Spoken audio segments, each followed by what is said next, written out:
ديال الصباح، حصة التربية البدنية، كلشي فايق متحمس. عرفت علاش الحصة ديال التربية البدنية كانت هي الحصة الوحيدة اللي كتعجب لينا حنا الدراري. ديك النهار كانت الحصة ديال الكرة، قلنا مزيان غادي ندوزوها زاهية. مع ديما كان الأستاذ كان تعطينا كرة اليد، مرة كان تعطينا الباسكت. ايوا هاد المرة تفوبر علينا وعطانا الكرة. دخلت للماتش بلا ما نسخن، وانا العام اللي فات كنت لاحظ باللي الركبة ديالي بحال كتبلوكا نهار كندير شي حركة ما هياش. ايوا صافي، دخلت للماتش بلا ما نسخن وبديت كنلعب، وجا فيا الدور ديال ندير الجول، اولا كما كنقولوا لا حنا في الريف بورتيرو. ايوا جيت باش نباسي الكرة، قالت لي الركبة ايوا تحرك انت. صافي خرجت باش نرتاح، وعلى وعسى تطلق راسها والو، بقيت مخلوع والحريق، الرجل بقات مطمية وما قدرتش نطلقها. جا عندي واحد الصديق اللي سميتو انس، ولكن ماشي انس اللي كتعرفو. هذا واحد انس كنقرا معايا في الابتدائي، باقي عاقل عليه. كنا كنعيطوا له ديكستر ديك الروس المتحركه ديال ديكستر، كنا كنعيطوا له ديكستر بحكم كان خفيف في عقله، كان مجتهد وهذا. ما علينا. وهاد انس كان اختار الشعبه ديال التكنولوجيا، وديك الشعبه كانت غير في ديك المدرسه اللي راني فيها، ديك المؤسسه الخزامه نقولوا. ومن بعد غينقلوا للثانويه اخر اللي كانوا عطاو لي انا في الاول، بحكم ديك الشعبه اللي دار كانوا واجوج بهم في الشعبه، وعلى داك الشيء قلبوا لهم الشعبه وحتى المؤسسه. في الاخير دار الشعبه ديال علوم الحياه والارض. ما علينا. بقى جالس معايا مسكين حتى سالات الحصه، وبحكم الرجل مطويه والحريق بقيت غادي للقسم غا بشويه، وكنت مسند على خويا احمد اللي باقي عاقل، كان معايا في هاد المرحله ديال الحريق وهاد الروينه هادي. المهم هاد المرحله حنا ماجيين لها في الحلقات اللي ماشي. ايوا مع الدروج والحريق الناس كاملين دخلوا للقسم، وغير انا واحمد اللي باقي كنتمرمدو في الساحه خطوه بخطوه وحنا غاديين. ايوا وصلنا للقسم، وصلنا للباب ديال القسم. وشكون اللي يطلقنا؟ الاستاذ ديال المات.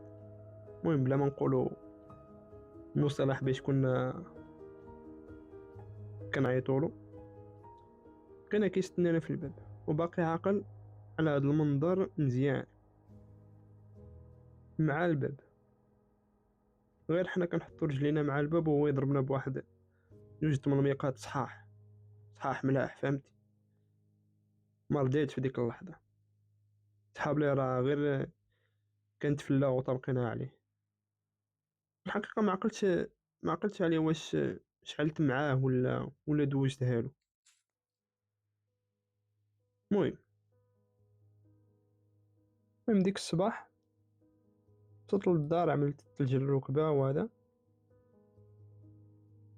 حطيت الثلج على الركبه والو تقول الوالده صحاب ليها غا شي حاجه خفيفه، كما كنقولوا ليها حنا في الريف مغزمه، اللي ما كتكونش تهريسه ولكن خصك دير تقبص. ولد لي جا المدرسه بالعكاكس وكلشي بقى معجب. مالك ايوب، مالك ياك غا البارح كنت صحه سلام. انا مع ديك العشرة هيداك، مع ديك الاستراحه، خرجت ديت الطاكسي ديريكت للسبيطار لعند الوالد. دخلني الوالد عند الطبيب، بحكم الممرضين تيكونوا عندهم بعض الارقام ديال لي بيرسونيل اللي خدامين في السبيطار.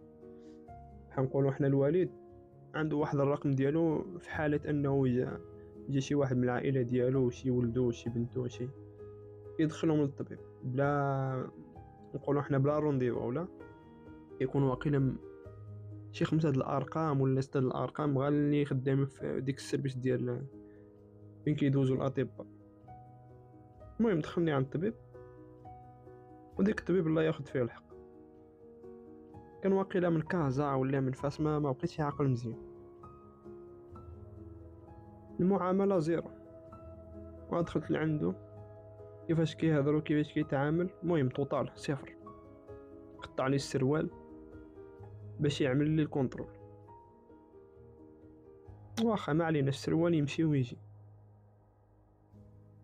ولكن اللي بقى فيا هو انه زرب عليا دغيا دغيا دغيا، راه عندي الناس، ما عطاني حتى الوقت ديالي. زرب عليا وعطاني شي باستيات اللي هما باستيات حنا تنقولوها الكنينات، واقيلا لا الكنينات لا، باستيات الحبوب، حبوب، عرفتي كيفاش نقولها لكم بالعربيه بالدارجه، باش تكالمي الحريق. وقال لي صافي، وقال لي مشي بحالك، ما عندك والو. من بعد غنعرف بلي ديك الطبيب دار كوارث كبار وقتل الناس بالادويه اللي كنت يخرج لهم، صيفط بزاف د الناس عند اللي خالقهم.